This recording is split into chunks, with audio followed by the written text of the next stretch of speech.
Hello everyone and welcome to Biker Nomads. I'm your host Amit here with another exciting vlog for the day. If you're following me on Instagram and if you're hooked to my channel, you would probably know that in my last live session, I did ask you guys a question about what should I be doing with the pictures that I have from my Ladakh trip that I did in year 2014.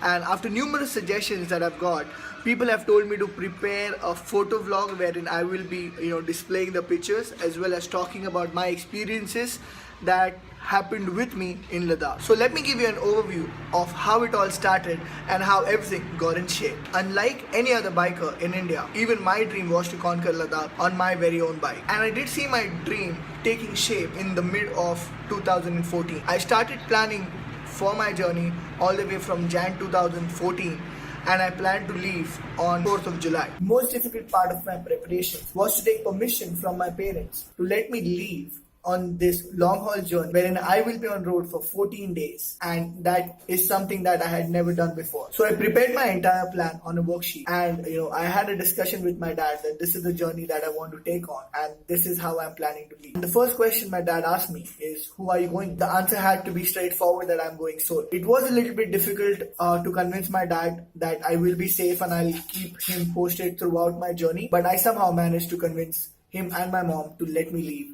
for this journey, but with the promise to always stay in touch. Now I'll tell you a very quick and effective way to do this. All you need to do is create a WhatsApp group or create a text message group where you would select all your emergency contacts wherein you want somebody to be notified about your location or about your whereabouts, and wherever you stop for probably a pee break or probably a fuel break, you just send them your location from there, or you just update your status as probably we are here or we are refueling here, we are probably halted for breakfast here, and that's it. I mean, you don't have to stop. You have like 15-20 minutes after 100-200 kilometers run and you are constantly sending messages and text to everyone. You don't have to do that. One single text that goes to everybody, that's the most effective way that I have been following till date, and trust me, it works. So talking about the route planning, it wouldn't make sense for me to give you an entire plan right over here on a screenshot. So what I'll do is I'll break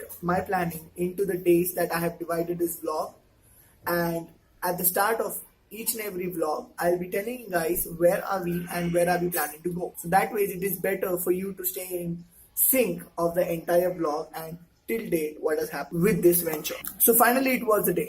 4th of July is when we start. The plan was to meet at Belapur Mahanagarpalika office at 4 o'clock in the morning. Along with me were Ankit, who is a bank manager and also doctor. I still don't recollect his name because throughout the trip I was calling him doctor. He's a South Indian guy. I still call him doctor. So the luggage that I was carrying was packed in 2 Rhinox Nomad saddlebags and 1 tent with a backpack which would be tied on my rear seat. A night prior to the ride was complete chaos. Was I scared? Yes, I was, because this was my first long haul journey. Within few hours of restarting the ride, I learned that entire 6 months that I had invested in planning for this ride to make it time perfect was wasted. So the planning that you do does not work when you're on the road and in actual circumstances. Our actual plan was to reach Udaipur by 8 o'clock in the evening, and we started our day at 4:30 in the morning. So here's the first picture. In this you will see the bikes. The R15 belongs to me and the Duke is for doctor, and those 2 people standing in between the bikes are actually my mom and dad. Yes, that's correct. They came to drop me at 4 o'clock in the morning at the meeting point to give me their best wishes, and to Dr. and Ankit as well before we could start.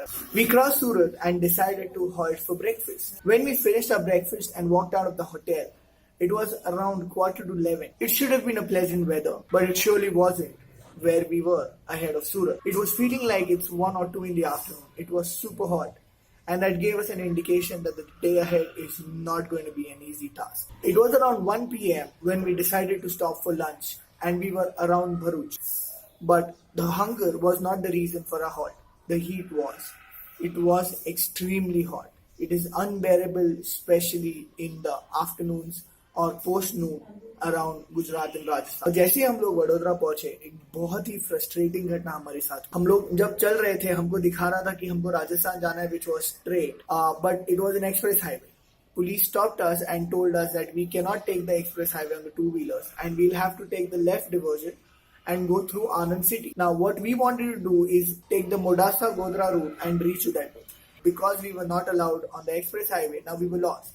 At that time we did not have GPS or high-end phones, but I had all the maps paper printed with me, and Ankit at the same time told me that he knows an alternate route within this city which will take us on the Modasa route. Ankit had done this route before when he clocked his Delhi, and this is exactly from where the entire dilemma started. We took some diversions after asking the locals, some rights, some lefts, and we ended up on a village road which is single lane, full of trees on both the sides and no signboards. We were circling those roads for 3 hours just to take a shorter route to Modas. Eventually we did not find it. After losing all hope of finding the correct road, in spite of asking locals, we were frustrated and helpless on one position where we decided to stop for a tea. That's when the tea seller told us that the nearest highway is around 14 odd kilometers.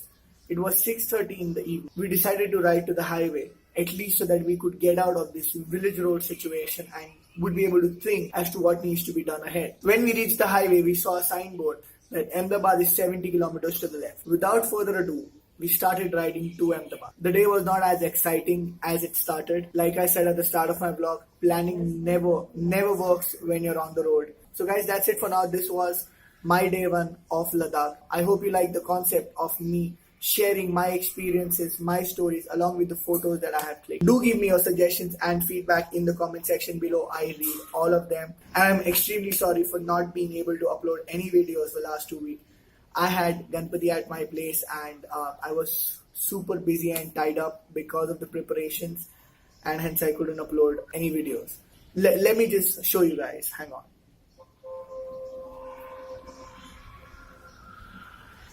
So that's my sister and that's the Ganpati that we have. So that's me signing off for today. We will be back with another exciting video next week with another new adventure. Till then, maja kara ani gaadi saaba salwa. Signing off.